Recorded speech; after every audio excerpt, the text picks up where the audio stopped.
President Trump announcing on Truth Social yesterday that India and the U.S. are still in negotiations over the trade barriers between the two countries, saying he will speak with Prime Minister Modi in the coming weeks. Now, Modi responding on X, calling the U.S. and India, quote, close friends and natural partners, and that he looks forward to speaking with the president soon. President Trump, meanwhile, reportedly pushing the EU to impose 100% tariffs on both India and China to pressure Russia into ending its war on Ukraine. Both countries cozying up to Moscow at the recent Shanghai Cooperation Organization summit and have been on the U.S.'s radar over purchases of Russian oil. I want to bring in AEI non-resident senior fellow and Tufts University associate professor in political science, Michael Beckley.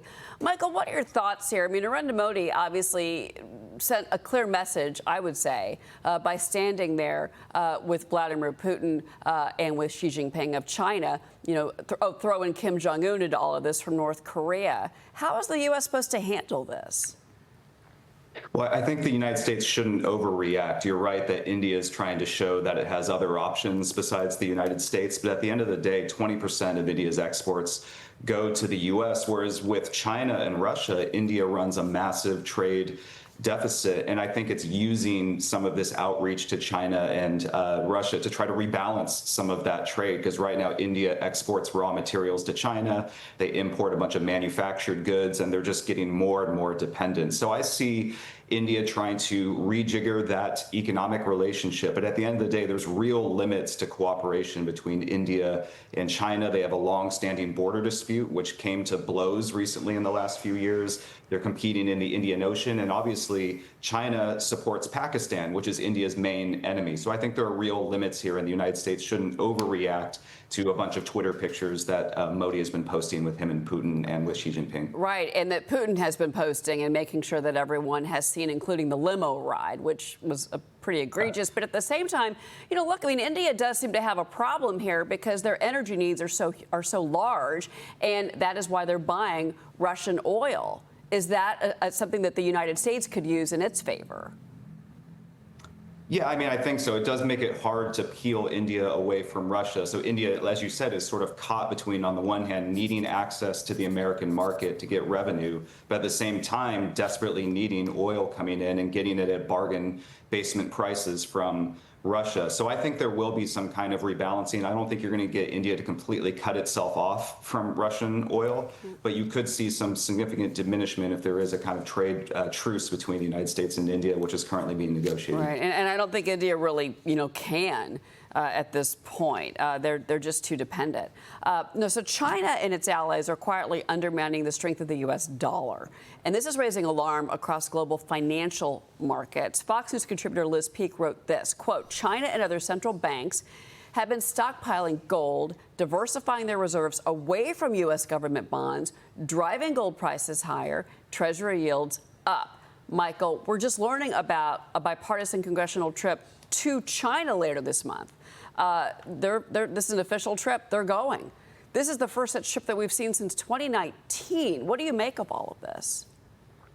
Well, I think on the dollar, I mean, this is another area where we shouldn't overreact, because I think at the end of the day, China just doesn't have the muscle to dethrone the dollar. For one thing, Beijing doesn't want to let its own currency circulate internationally, because then the Chinese people will immediately take their money and try to invest it outside of China, which they're basically not allowed to do at the moment. Also, foreign investors generally don't want to hold renminbi given the political volatility in Beijing. But I think what we're seeing is China is trying to build a backup system, a regional Asian trade bloc that revolves around its currency, because the Chinese view the world as splitting into rigid blocks in a Cold War type scenario. And they're terrified that if all of their partners and neighbors are still highly reliant on dollars, that they will inevitably gravitate towards Washington and towards the United States. So I think that more explains what Beijing is doing there. And then in terms of the congressional delegation, I mean, they can go. It'll be a very sort of North Korea-style tour around the country. I don't really see it moving the needle, because I think structural forces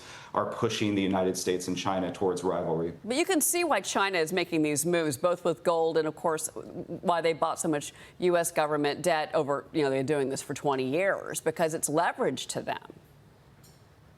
I think so, but again, that debt. I mean, scholars have analyzed this very carefully, and they found that if Beijing were to threaten to dump its debt suddenly, it would also cause its several trillion-dollar investment to basically go down the toilet in terms of value, and also it would throw its own export-driven economic model, which relies on being able to manipulate its currency, keep the renminbi artificially low in value by buying dollars and stockpiling those dollars.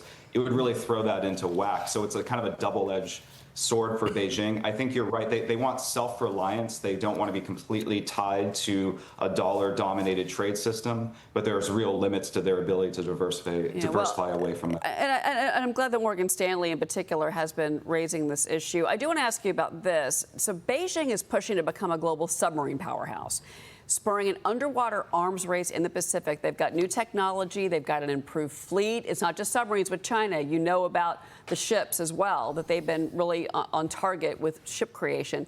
They've been making rapid improvements to these submarines, making them more efficient. They've got sensors. And then range, as the naval assets are up and down the eastern coast there. I mean, this is Japan. This is Taiwan. They recently deployed a naval ship to the South Pacific and Latin America. This is on the doorstep of the United States, Michael. This is such an important issue. The undersea submarine military balance, I think, is the most important military balance because, as we've seen in modern wars going on, surface ships or tanks, anything big and visible is now highly vulnerable to drones, to precision-guided missiles. And so being able to go under the water where you're much more safe is extremely important, both for the United States and for China. So China is clearly trying to contest U.S. dominance. The U.S. has stronger, quieter submarines that can stay at sea for much longer, but now China is ramping up its production of these submarines, I think in part because it realizes its surface navy, all of those destroyers and aircraft carriers, are highly vulnerable to American missiles, drones, and mines. All right, Michael Beckley, thank you for being here this morning. A lot's happening with regards to this area of the world. Thank you, sir.